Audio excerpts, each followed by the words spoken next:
Bismillahirrahmanirrahim. Assalamualaikum warahmatullahi wabarakatuh. Selamat pagi teman-teman. Alhamdulillah ya. Kita awali pekan ini dengan masih terus belajar di titik balik perubahan. Di tema Daily Reflection David R. Hawkins. Baik, sebelum kita awali kelas pagi ini, mari kita doa terlebih dahulu sebagai kesyukuran atas nikmat, rahmat, dan kepahaman dalam kelas kita pagi ini. Berdoa silakan. A'udzubillahi minasyaitonirrajim. Bismillahirrahmanirrahim. Rabbi zidna ilma warzuqna fahma birahmatika ya arhamar rahimin. Amin. Monggo, Kang. Oke, bismillahirrahmanirrahim. Assalamualaikum warahmatullahi wabarakatuh. Selamat pagi ya. Sorry telat. Biasanya jam 7 ini udah mau setengah 9 ya. Tadi pagi tiba di kantor setengah 5. Oke, kita lanjutin daily reflection yang ke-22 ya. Januari 20 yang ke-22. Bahwa pengabdian yang gigih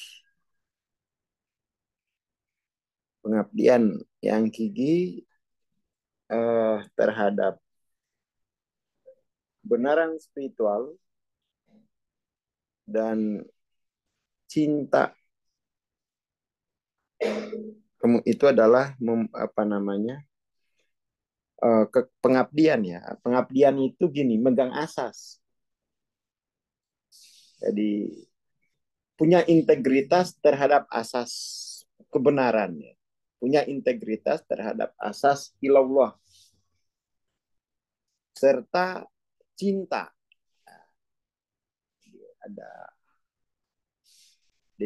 Ada integritas itu.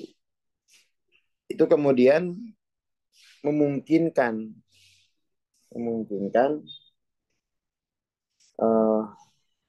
hambatan-hambatan yang menghalangi realisasi diri ilahiyah itu menjadi larut ya, menjadi larut. Kurang lebih gitu.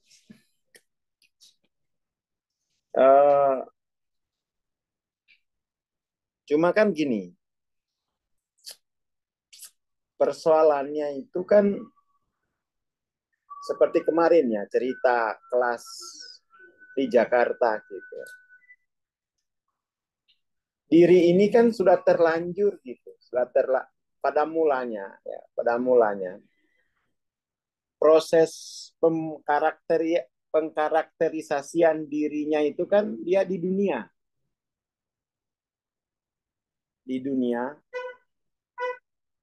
dan itu menjadi hambatan utama bagi diri untuk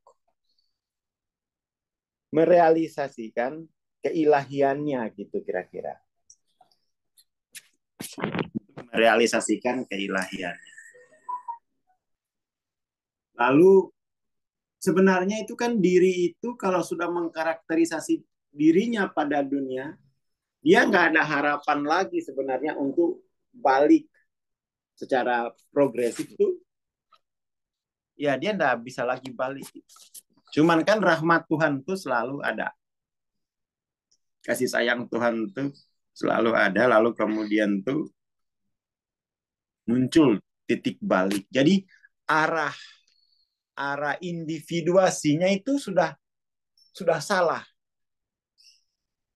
Sudah salah.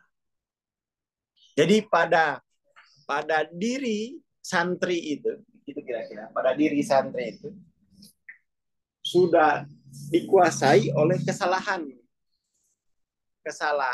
prinsip, dan kesalahan itu telah dijadikan kebenaran gitu. Nah, untuk melarutkan kesalahan pada diri santri tadi itu, si diri santri tadi itu butuh integritas. integritas pada kebenaran spiritual. Jadi ibaratnya tuh arahnya sudah ke sini dengan integritas terhadap prinsip spiritual, maka ini itu akan dibengkok, akan diputar gitu. Ini butuh integritas, ini butuh dedikasi, sehingga kemudian arahnya itu dia menjadi berbalik, menjadi titik balik gitu. Tanpa adanya asas kebenaran itu, tidak mungkin ini bisa berbalik gitu. Tidak mungkin. Makanya biasanya kalau di kampung-kampung tuh ya, orang yang menempuh jalan spiritual itu dikatakan sebagai mereka yang dikehendaki gitu. Mereka yang ditarik oleh Tuhan gitu. Termasuk kayak Mbah Hadi itu, dia kan nggak pernah memberitahukan dirinya itu kalau guru, kalau mursid. Saya sampai tanyalah, kenapa kok Mbah nggak bilang-bilang lah? Yang kesini itu yang hanya dikehendaki. Astaga. Jadi ya kalau dia minta toriko ke saya berarti ya dikehendaki Tuhan. Kalau nggak minta ya berarti enggak. Aduh, wah. Ya mana tahu orang gitu. Tapi kan kalau lo dikehendaki itu pasti tahu. Waduh. Kalau dikehendaki pasti tahu gitu. Bahkan anak-anaknya itu nggak tahu gitu. Anak-anaknya itu nggak tahu, taunya itu ya menjelang hari-hari terakhir Mbah gitu. Saking mantapnya kalau yang kesini ini hanya kalau dikehendaki kita pasti pasti tahu saya gitu. Waduh sulitnya. Kalau ini dikehendaki pasti tahu saya gitu. Kalau nggak dikehendaki ya pasti nggak tahu. Aduh. Cuman tuh gini, seperti cerita kemarin kan. Setelah orang salah arah, ya tuh. Setelah orang salah arah itu, orientasinya itu kan bukan lagi realisasi ilahiyah. Bukan lagi penemuan diri ilahiyah. Penemuan diri ilahiyah. Bukan lagi ini dia. Setelah salah arah. Setelah salah arah itu, diri itu menjadi fokus dengan problem solving. Isunya itu menjadi problem solving. Jadi akhirnya kan dia bermakna melalui problem solving tanpa ada kebutuhan untuk menemukan diri ilahiyahnya gitu. Jadi ada dua persoalan kalau kita hidup di dunia ini. Yang pertama, memang masalah eksternal itu yang butuh diselesaikan. Tetapi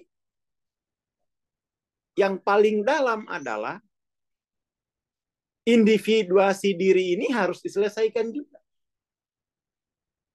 Nah, biasanya orang itu langsung udah ini aja lah, ini nggak usah dipikirin. Nggak usah dipikirin realisasi diri ilahiyah itu nggak usah.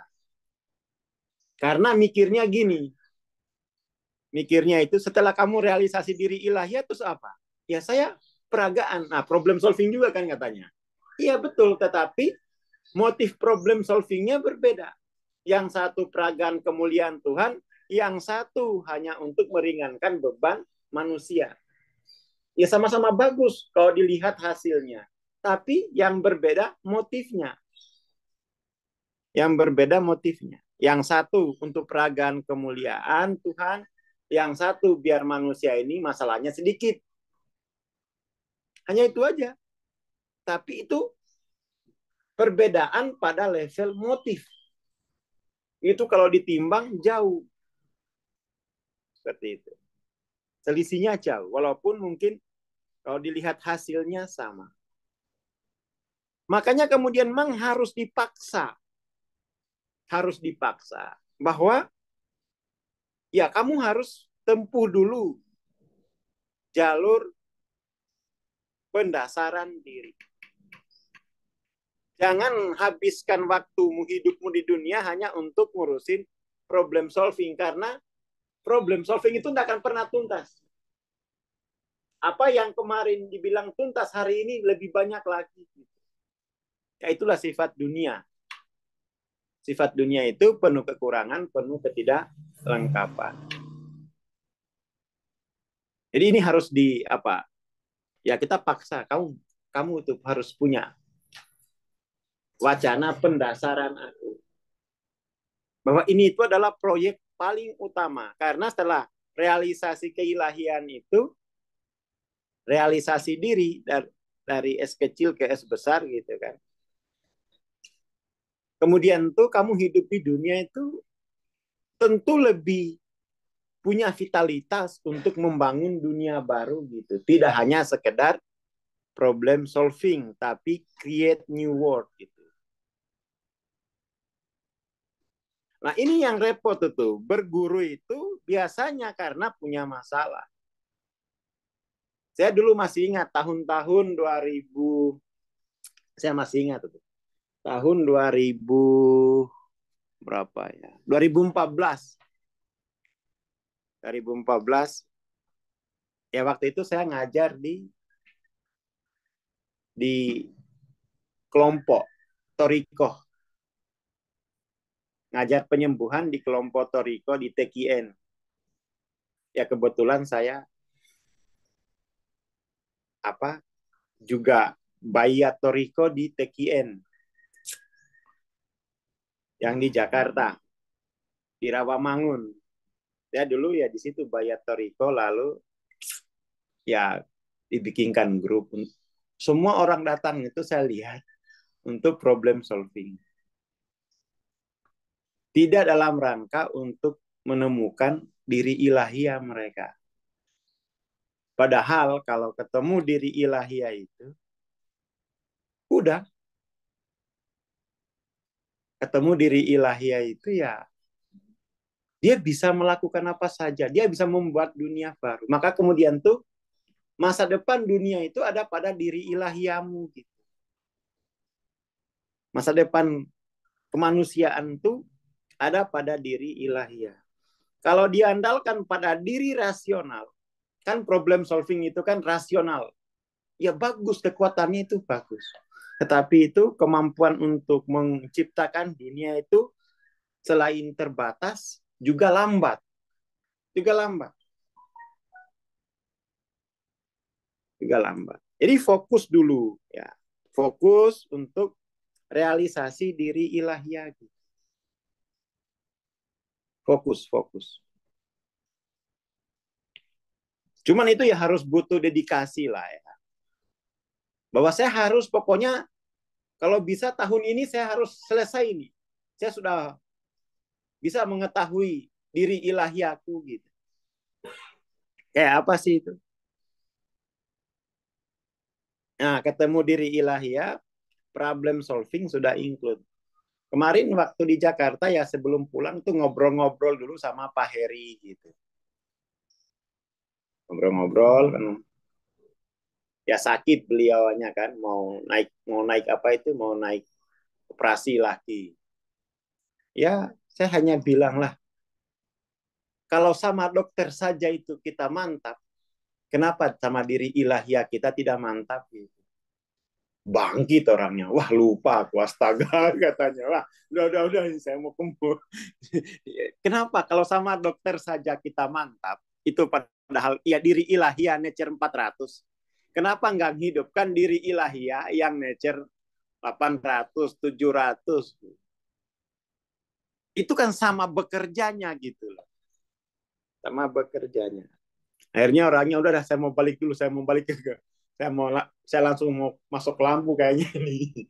Ya, kenapa? Diri ilahiyahmu itu bisa melakukan apa saja. Bisa lebih canggih dia melakukannya dibanding dengan diri ilahiyah yang 400. Itu aja dokter udah menjamin.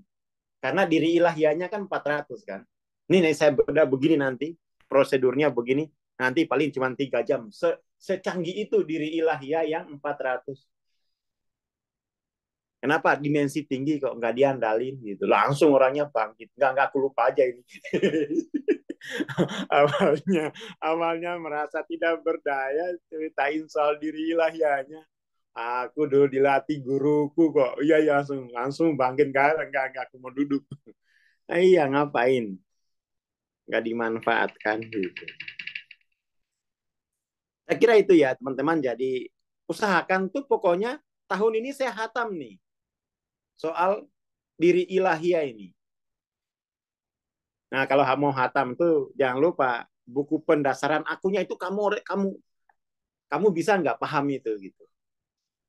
3 buku pendasaran aku itu kamu nggak boleh nggak ini oret-oret, ubek-ubek itu aja 1 tahun itu. Pokoknya saya harus paham 3 ini. Wong sudah ditulisin, sudah ada kelas-kelasnya. Kayak ini loh, kayak kalau belum paham tuh ada satu yang belajar namanya itu Dini. Paragraf-paragraf yang nggak dia pahami dia kirim, bang saya belum paham paragraf ini. Kayak gitu dia. Saking kepinginnya ingin realisasi diri ilahiyahnya gitu. Belajarnya gitu. Saya kok belum paham ya paragraf ini gitu. Ini nanti ada pertanyaannya dia lagi yang belum saya jawab, nanti saya jawab besok lah. Gitu ya Mbak Dini, nanti saya jawab besok pertanyaannya. Ya harus punya integritas. Enggak, saya harus paham yang ditulis Hawking 3 ini. Saya harus paham. Saya nggak bisa nggak paham gitu. Nah, ini orangnya nih. Ya kalau ada paragraf yang nggak dia paham, dia tanyakan langsung. Nah, yang lain nggak apa-apa tuh begitu. Tapi kirim pesannya ke Mas Jamin ya, ke yang lain. Kalau kirim semua ke saya ya nanti nggak kebaca gitu. Jadi ya, usahakan tuh pokoknya tahun ini wacana penemuan diri ilahiyah itu udah bisa ngomong lah, bisa ngomong. Ya saya kira itu dulu ya, masih mau lanjutin tidur ini, masih agak ngantuk. Terima kasih, selamat pagi, assalamualaikum warahmatullahi wabarakatuh. Waalaikumsalam warahmatullahi wabarakatuh. Terima kasih Bang Aswar. Terima kasih teman-teman. Selamat beristirahat ya Bang Aswar. Bagi teman-teman, ini ya, silakan dibaca buku 3 pendasaran dirinya. Jadi kalau ada yang belum dimengerti, itu bisa ditanyakan ya, baik via chat waktu kelas gini atau dijabrikan ke saya. Dan bagi teman-teman yang belum punya, udah jabri juga ya. Terima kasih. Kita bertemu besok insya Allah. Assalamualaikum warahmatullahi wabarakatuh. Selamat pagi dan selamat beraktivitas.